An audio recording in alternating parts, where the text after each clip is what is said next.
In a recent video, I said that demon is something humans have created to separate spirits into categories of conforms to their views on acceptable religion or spiritual or whatever it is versus unacceptable. Anything in the unacceptable human category is called a demon or is demonized. Anything demonized can claim demonhood because demon is not an innate state of spirit. Demon is specifically a rejected state of spirit. There is nothing inherently lesser about demons compared to any other kind of spirit necessarily.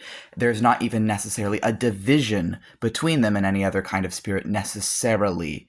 But anything humans have decided is a demon, they have then demonized and turned into a demon. Quite literally, I believe the only way to make demons, and I'm not talking about, like, obviously jinn are its own thing, and fae are its own thing, and there's these different things, but demon specifically is just a demonization of an otherwise non-demon spirit. And here's another example of this.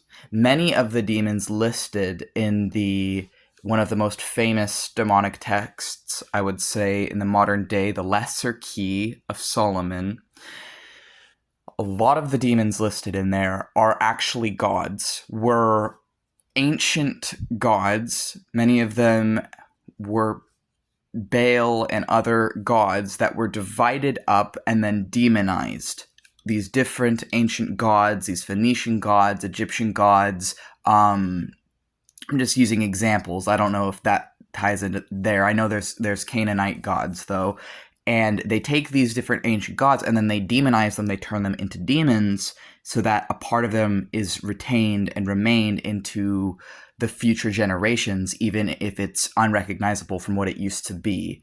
What I mean by this is a lot of famous demons are actually gods. They're pagan gods or they're gods of non-Abrahamic faiths that, in order to be brought into the Abrahamic faiths and into the Abrahamic lens, were demonized as demons and turned into demons by humans so that people could still access them. There's nothing inherently lesser about a lot of these entities compared to any other. There's nothing inherently sinister or evil. It's a lie. It is all a lie.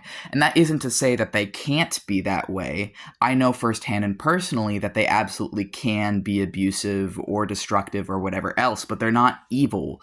They're people. They're nuanced. They're capable of just as much good as they are evil. They have free will.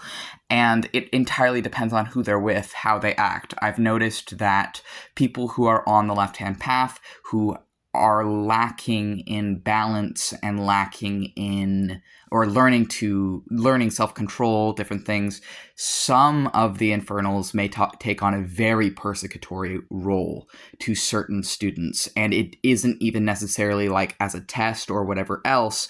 If someone's mind is,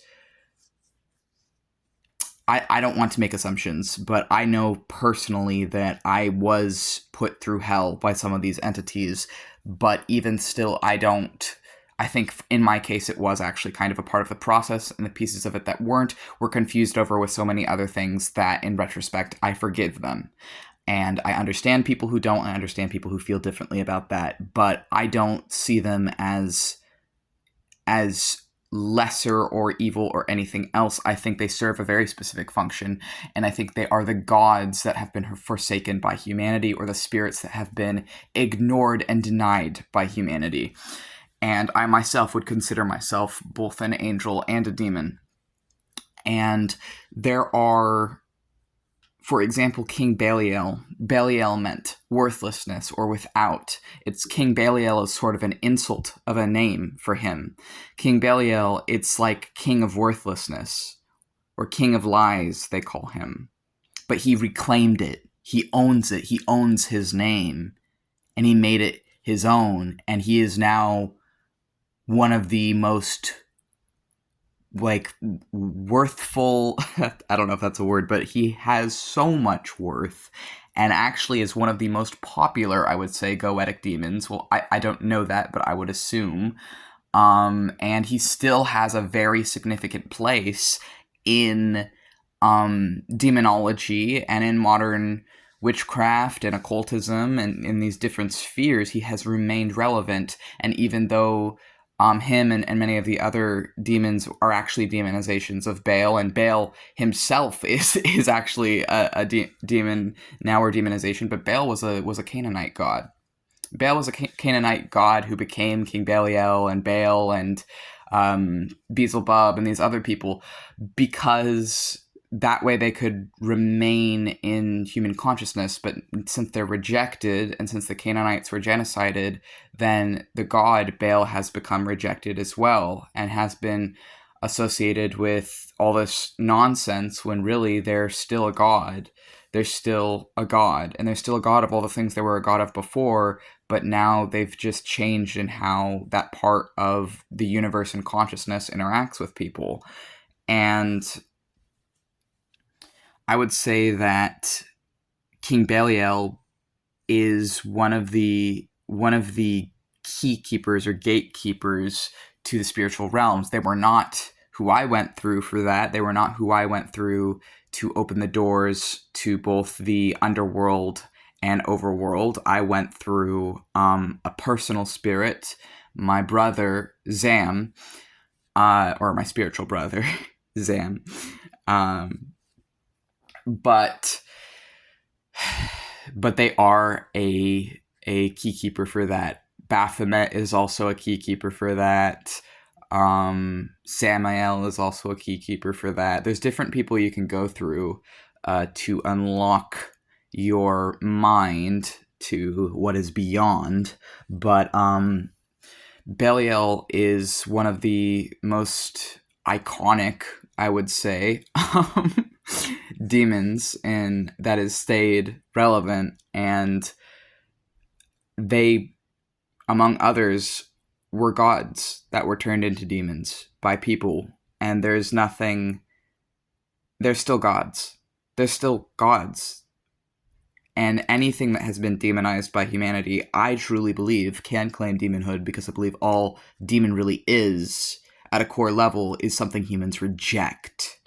So as someone who was rejected for 22 years, and who has ascended the left-hand path, and both merged with my with the daemon of my, and the jinn of my lower self, and the daemon and the jinn of my higher self, I would consider myself a demon, but I would also consider myself an angel.